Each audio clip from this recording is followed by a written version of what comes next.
Opa! Sejam bem-vindos ao Budgetório. Eu sou o Emanuel e hoje temos mais um vídeo sobre remoções, dessa vez falando sobre a cor branca. E rapaz, se preparem, pois como um amante da cor branca, eu tenho algumas sugestões interessantes aqui, indo tanto de cartas mais simples que podem ser utilizadas em mais decks, até cartas mais específicas, mas que realmente são muito boas em suas respectivas listas. Mas sobre o que se trata esse vídeo aqui, né? Aqui nessa série de vídeos eu vou falar sobre alguma categoria de coisa, nesse caso remoções, e eu vou passando pelas cores do Magic. Assim vocês podem aprender cartinhas mais novas, cartinhas muitas vezes que são desconhecidas, para diversificar o seu arsenal de Commander. E sem mais delongas, vamos para as nossas 30 melhores remoções budget brancas. Staples.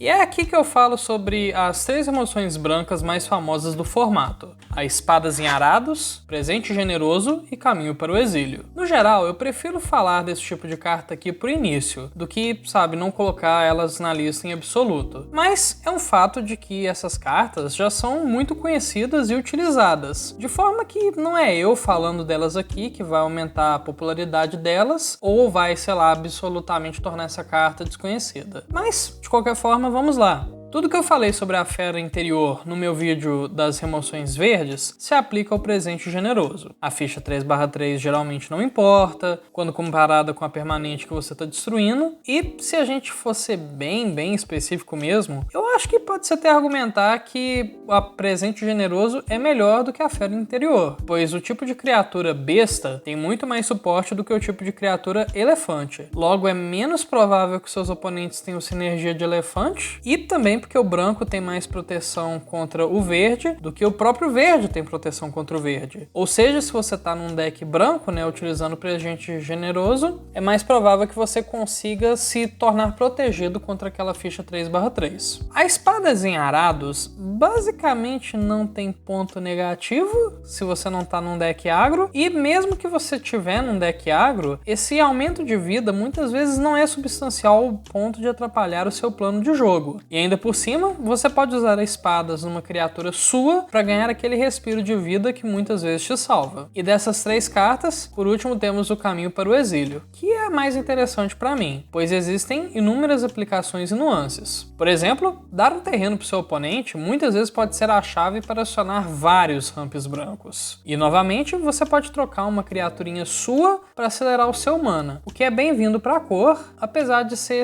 raro de que você se encontre nessa situação. Loran do Terceiro Caminho.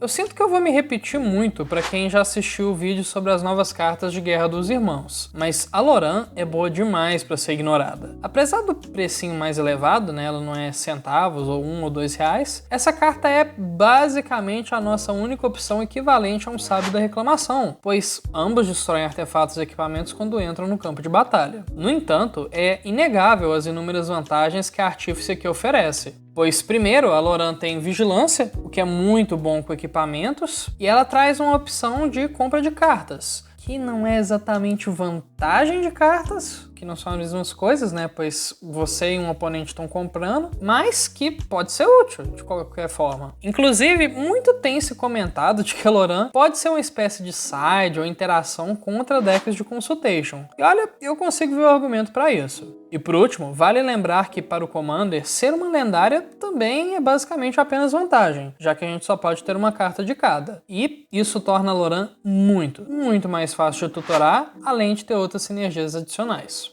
Selo da Purificação e Aura de Silêncio.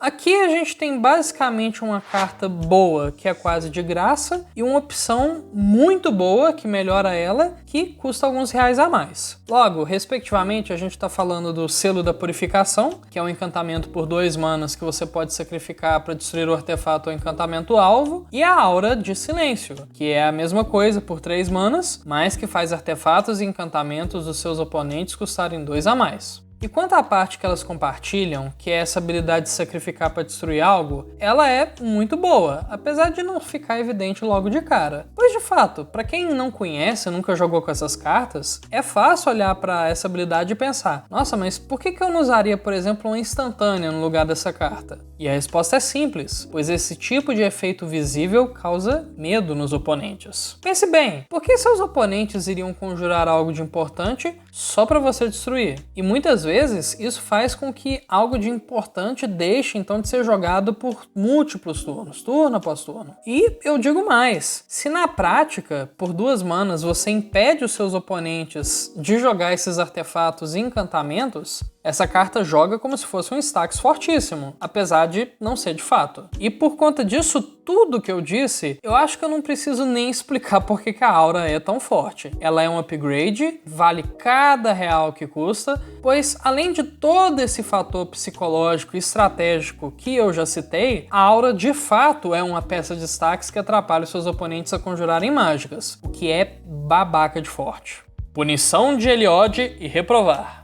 Continuando com as remoções do tipo encantamento, essas aqui sempre chamaram muito a minha atenção, pois eu acho que nem todo mundo conhece essas duas aqui, principalmente quando comparado com o quão popular é a carta Mutação de Aço Negro, que cumpre um papel semelhante, querendo ou não. E o que essas 3 cartas fazem é tirar habilidades de criatura encantada, o que é bem melhor do que as cartas parecidas que só tiram as habilidades ativadas, ou de atacar e bloquear, ou ambos. E é sério, pois hoje em dia, muitas cartas vitais para o formato Commander fazem coisas com habilidades estáticas, e eu acho que é ruim demais não conseguir parar isso. Não é o fim do mundo também, mas certamente é pior. Essas são cartas muito boas, principalmente num deck de auras, porém elas podem ir em qualquer deck, na minha opinião, principalmente por conta de seu preço baixo.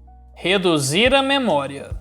Ah, quem não gosta de uma alternativa baratinha para uma carta boa, não é mesmo? Reduzir a memória é basicamente isso, sendo uma tentativa para replicar o efeito visto na carta Fera Interior e no Presente Generoso. No entanto, aqui nós não podemos acertar terrenos, nós pagamos 2 manas coloridos em vez de 1 e temos uma mágica em velocidade de feitiço, em vez de ser uma instantânea. Então, qual que é o ponto positivo dessa carta, você me pergunta? O negócio do reduzir a memória, além do preço, é claro que é um ponto positivo, é que ela exila a permanente, o que é bom demais. Sabe, não ter que lidar com recursão de cemitério do oponente que acaba salvando a partida dele lá pro late game. No geral, eu acho que os contras acabam vencendo os prós, tanto que essa carta não é muito utilizada, apesar de eu achar que ela seja boa, mas não é por muito, sabe? Essa é uma carta perfeitamente utilizável, eu utilizo ela em decks, e quando você tá no mono white budget da vida, essa é uma opção sólida.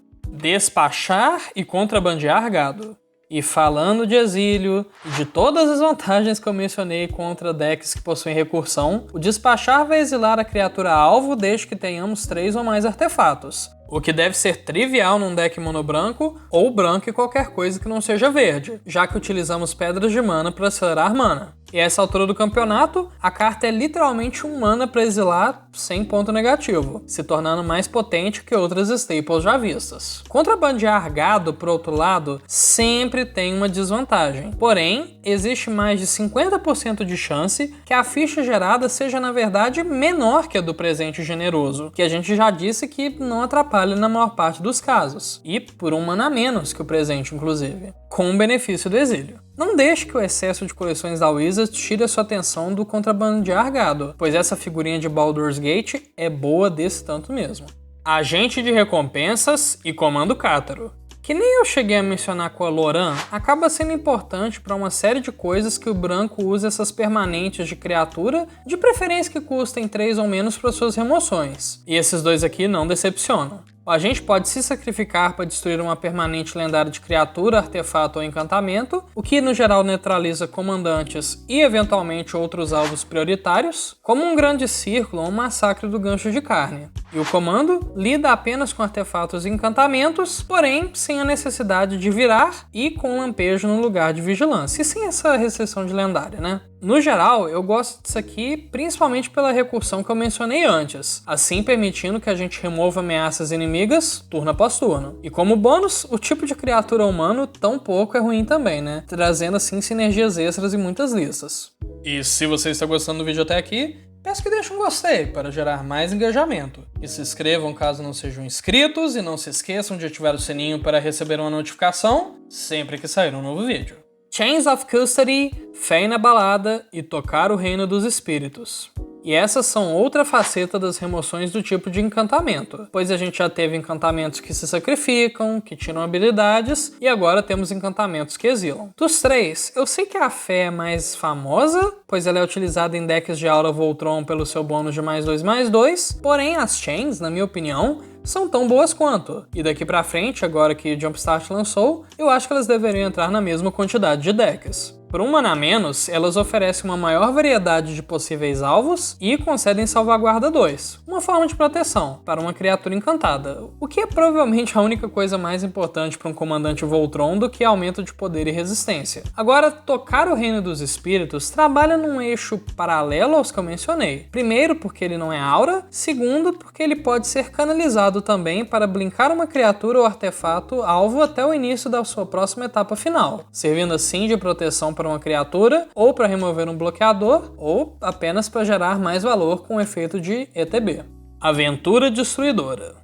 E nesse caso eu estou falando das cartas Matador de Gigante e Naga Guardiã, ambas cartas que possuem uma aventura. E para o banco, que tem dificuldade de gerar vantagem de cartas, aventuras são uma ótima pedida, pois são duas mágicas em uma só. Tá certo que elas podem não ser exatamente as melhores mágicas do mundo, sim, é possível, porém na minha opinião, jogar de branco nunca foi sobre ter apenas uma carta forte, e sim sobre várias que geram uma sinergia. De qualquer forma, o Matador de Gigantes consegue matar uma criatura de poder 4 ou maior, ou seja, criaturas grandes e preocupantes, e depois ele passa a virar até uma criatura por turno, o que pode ferrar muito com decks Voltron ou Big Mana. E a Naga Guardiã exila algo, e depois vira um bicho que ataca impunemente, pois não vira para atacar e não toma dano no seu turno. Essas são duas peças de valor que eu gosto bastante e podem até aumentar o número de remoções do seu deck passivamente. Partição da Alma e Ausência Inesperada. E temos aqui agora duas remoções que eu considero fora da caixinha. Ambas instantâneas, custando pelo menos 2 manas e agindo quase que como bounces. Pois veja bem, a partição basicamente age como o perfeito bounce azul, na cor branca. E se você não entendeu nada do que eu disse até agora, pensa aqui comigo. A função de um efeito de bounce, ou de retornar uma criatura para a mão do seu dono, é de remover ela do campo de batalha e forçar o oponente a reconjurá-la caso ele queira continuar a tirar valor em cima da mesma. E meio que é isso que a partição faz, com a diferença de que ela também faz com que o dono daquela mágica pague 2 manas a mais, o que pode ser até mesmo impagável em muitos casos. Agora a ausência tira a permanente da mesa e a coloca no topo do deck. Porém eu gosto muito dessa carta com o modo de X igual a 0, pois pagamos o mínimo de mana possível, tornando-a realmente eficiente e fazemos com que o nosso oponente tenha que comprar aquela mágica primeiro para conjurá-la então. E é claro, se quisermos mais tempo sem ver aquela carta novamente, podemos pagar aí sim mais mana no X. Se você usaria bounces num deck azul, eu acho que realmente vale a pena conferir essas cartas aqui, pois são funções realmente diferentes que permitem jogadas muito inteligentes e inesperadas. Abandonar o mundano, esmagar o contrabando e corte o banidor. Essas três entram basicamente como a minha opção genérica para lidar com artefatos e encantamentos. E comparado ao verde, que tinha sólidas opções para fazê-lo por pouco mana, o branco foca mais em diversidade de efeitos. Abandonar o mundano, por exemplo, exila ambos os tipos e pode ser reciclado caso precisemos de qualquer outra carta naquele momento. O esmagar o contrabando, que vai literalmente exilar um artefato e um encantamento, caso desejemos, ou caso a gente não queira, a gente pode exilar só um dos dois. E o corte banidor, que foi uma carta que eu recomendei lá de Kamigawa Nova, que não somente pode nos prover com uma ficha, como também pode servir até mesmo para lidar com uma criatura, contanto que a mesma esteja virada. Clérigo Arauto da Aurora e Anjo das Ruínas. Ok, a essa altura do campeonato eu já deixei clara a utilidade de criaturas num deck branco pela recursão. No entanto, o branco também é a cor mestre dos efeitos de Blink. Esses aí, tipo canalizar do Tocar o Reino dos Espíritos. E com tais efeitos, podemos pegar a já discutida falta de compra de cartas do branco e transformar isso tudo em rajadas de vantagem de cartas, provendo pequenos recursos que se acumulam ao longo do jogo para causar problemas grandes. E partindo para os específicos, o clérigo é como se fosse o nosso retorno à natureza no branco, pois eles têm 2 modos iguais, trocando apenas remoção de artefatos por ganhar 2 pontos de vida, o que pode ser útil dependendo do deck. E o Anjo das Ruínas, que não somente pode nos pegar uma planície, como também a gente pode aproveitar que ele está no cemitério para reanimá-lo, para então blinká-lo ele de novo, gerando o máximo valor. Remoções baseadas em poder.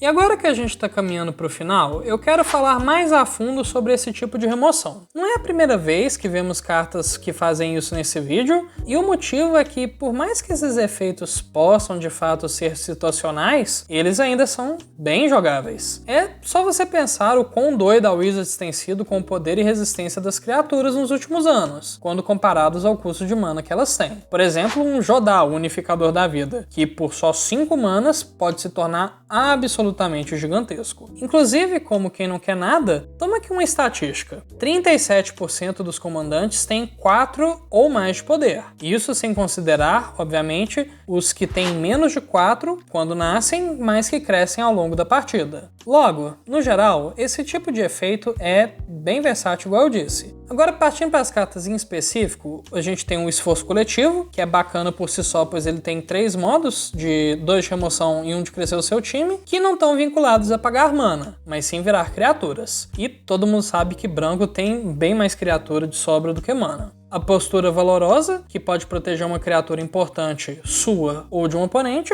e é a Saga da Elspeth, que faz de tudo um pouco, exilando coisas, aumentando o custo de mágicas por um período e reanimando cartas. Período na prisão.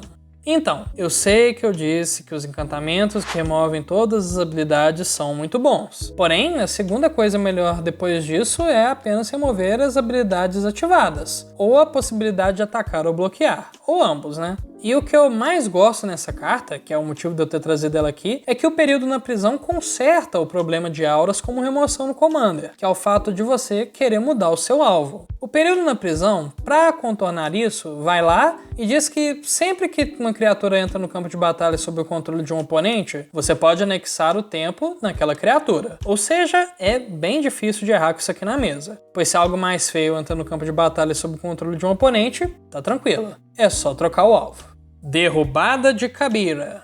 E por fim, temos uma das poucas lands de Zendikar de 2 lados que ainda estão baratas. O motivo dessa carta ser boa culmina de muito do que já foi dito. Temos um valor bônus, entre aspas, né? Pois não estamos colocando essa carta no baralho como uma remoção, mas sim como um terreno. E temos também a possibilidade de evitar melhor a zica de mana, pois a gente tem a opção de fazer um terreninho. Como outras vantagens, a gente tem que essa carta é uma remoção instantânea, que vai aproveitar das sinergias de criatura e boards massivas que o branco consegue fazer.